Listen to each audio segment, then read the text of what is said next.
بسم اللہ الرحمن الرحیم۔ السلام علیکم ورحمۃ اللہ وبرکاتہ۔ آج میں اپنے دوستوں کو سحری کا انمول تحفہ یعنی ایک بہت ہی پیاری دعا بتاؤں گا۔ اس سے پہلے میں اپنے تمام دوستوں سے گزارش کروں گا کہ اگر آپ نے ابھی تک میرے چینل عابد راجہ کو سبسکرائب نہیں کیا تو ضرور کر لیں تاکہ ڈیلی آپ تک اچھی ویڈیو پہنچ سکے۔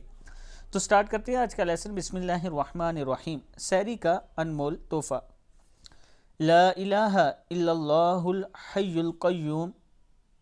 کیا ہے؟ لا الہ الا اللہ الحی القیوم القائم علی کل نفس بما کسبت۔ 7 مرتبہ آپ نے یہ پڑھنا ہے۔ لا الہ الا اللہ الحی القیوم القائم علی کل نفس بما کسبت۔